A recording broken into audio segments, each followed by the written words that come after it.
Hello, and welcome back to Jesse's Vintage Garage. We haven't really done much here. It's been really freaking crazy and, and hot and stuff, but we do got the tanks and the front fender figured out, and we're ready to take them off now. We got the primary cover, the inner primary cover in place. It's ready to go, but we're gonna tinker with that yet. And the oil tank's sitting here kind of put in place, but real simple to put this together. I'm not really sure how, if we're gonna leave it in here. It might come out a couple more times because we're still messing with the original rear fender over here, and I'm going to show you that in a minute because I got it back from the body shop with a little bit of some fixing to it and temporary, and we're going to see if we can get the fit good and then go from there. But anyways, you mount this part first, the bottom pan part, and you mount it up like this, and then when you flip it over and do all that, and then you bring it in here, put the spacers underneath, set it on there, run the bolts through, and tighten it up.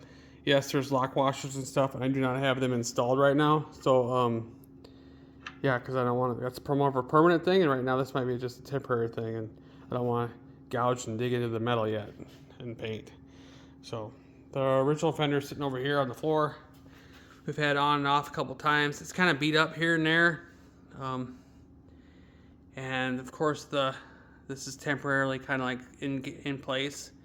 But it needs to be repaired because this was missing from the fender, and yeah, it's not in horrible shape or anything, but I want it to be as good as it can be for the bike. So we're trying to figure out where everything lines up yet, because like I said, this is all bent to heck, and we got to have that just right. It's got to be smooth. So let's go ahead and get started here. All right, of course, you see we have the transmission installed. And we haven't really talked about that at all in this series for the 56 here.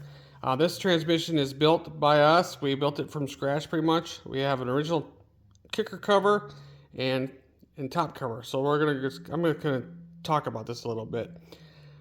This is transmission is kind of set up to be correct kind of style for 55, 56 era, because that's what I wanted to do for this bike. It has the 51 and later kicker cover, because it doesn't have the boss right here. Top cover doesn't have the neutral switch installed there, back there. That would have been 59, and it has the 55 style top cover bolts, screws, and it has the breather in the top cover, because in 54 and older it would have had the breather right here, and to 40, and then 39 and earlier would have had it here on that boss. Now, this has Andrews gears in it. It's built just like the transmission for the 40. We really went into detail and did some really good videos on how to build the transmission here, but on the 40, but not for this one.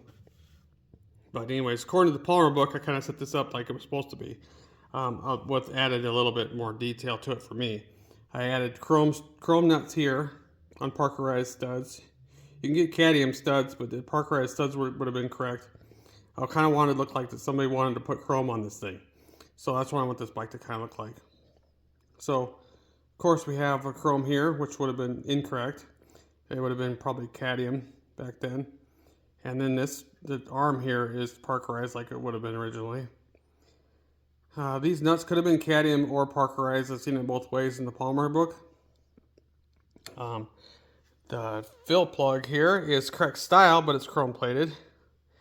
The kicker spring is black, and the stud that holds the spring is Parkerized. I do have a Jim's extended shaft here for the kicker. Kicks it out about an extra ½ inch to clear exhaust and stuff. And then it has the 54 and later style kicker arm here.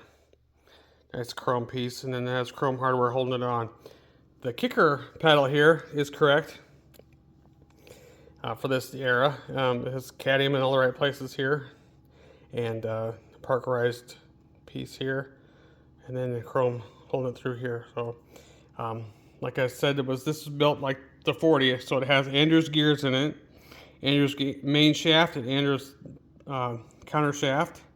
The gear set that's in it is the 210-450 part number for them, and we're just gonna run great. Nice ratio, pretty much 36/76 style. So anyway, do have the fender on, so let's go ahead and get ready to start talking about that. All right, so we have the original fender on here, and everything lines up pretty good. Most of the fender is in pretty good shape on the front half here. It's kind of dented over here a little bit. I'm pretty sure Body Shop can fix all that up for me. We're gonna have to go through and mark out the holes we need filled, because this apparently had like trim and stuff on it. I don't think I'm not gonna be running the rear trim piece here. And these are these holes here are for the catch for the rear stand. This is another hole that needs to be filled. So we're gonna mark them out for my friend, and he'll have to manipulate this and get it all nice and smooth. And hopefully we don't have to buy a bunch of repair parts, but he's gonna tinker with that. But yeah, I'm pretty sure that we're ready to take this back off and have it fixed up. I'm not sure when we'll see that again, so because it's gonna probably come back to me all painted and stuff. But we got the toolbox in place, the hole and everything's all lined up, so we're looking pretty good. We could probably tinker with putting more stuff on, but we really don't want to get carried away with putting too much on until we have the painted material here. So maybe we'll end up having some downtime here, and we can work on the 60 Triumph a little bit. But for now, it's looking pretty good.